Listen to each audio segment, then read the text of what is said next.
Hello everyone and welcome to another video review by Centipede Geek.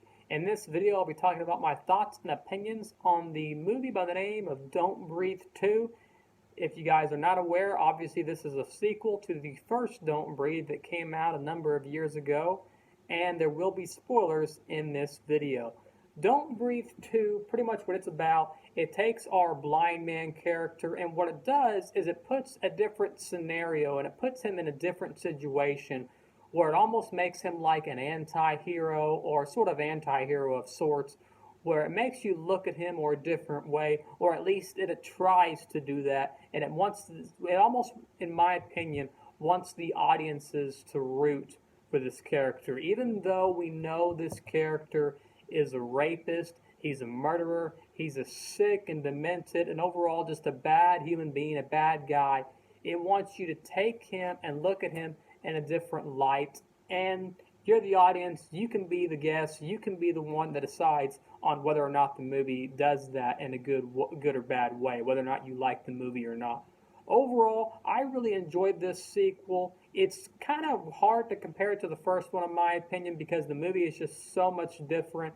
It takes our character, like I said, this was a character in the first movie that was our villain. These kids broke into the house, wanting to steal stuff, and he pretty much, told them to get out of his house and then slowly killed each one of them. And then by the end of the movie, you found out what he had in the basement and that whole sort of thing. And this one is a lot different to where it takes our villain and now he has this daughter, but it's not really his daughter. It's this girl that survived this fire years ago that he found out in the middle of the street. Later on in Don't Breathe 2, obviously if you've seen it then you know what I'm talking about. You find out that she's got a mother, she's got a father, but they want to use her organs and her heart to keep the mother who's, bedridden to a wheelchair. So they want to take everything that she has, put it inside the mother. So you find out that the father and mother aren't really good people, and neither is our villain. But it takes him and it puts him in a different light. Like I said earlier, it makes him an anti-hero. And there's a really interesting scene at the end that I think that this is one of those movies that the movie, according to Rotten Tomatoes, let's see, critically, it's done pretty well. It holds a B plus on Cinema Score. Post Track gives it a 73%.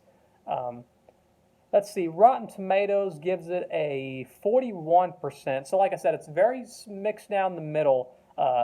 Says Stephen Lang remains a thrillingly imposing presence in Don't Breathe 2, but this sequel story strains to find a sensible way forward for his character, and that's what Rotten Tomatoes says. And like I said, this is going to be one of those movies that I feel is very split down the middle, and the reason for that is because of the way it paints our character. You're either going to like the guy or you're not going to like the guy. I don't really feel like there's much in between there. We obviously know what he's capable of, but yet the movie wants us to root for him. And I think that scene is evident towards the end of the movie where he admits to the girl that he's a rapist, he's a murderer, he's not a good guy, there's nothing good in him.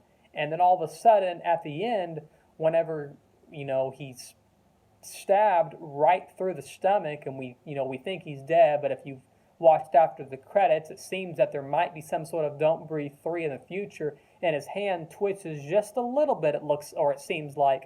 So there might be some sort of sequel in the future. This scene right here, even though it's at the climax, is kind of like, for me, the turning point in the film where you're either really going to like it or you're really not going to like it, because you're either going to say, even though this guy's our villain, I might feel just a little bit of sympathy for the guy, because he, at the end of the day, it's almost like he had some sorts of, I guess you could say, some sorts of reconciliation for his sins, even though he's, like I said, I don't condone anything he has done in his past, don't condone any of the murders he has done or anything like that.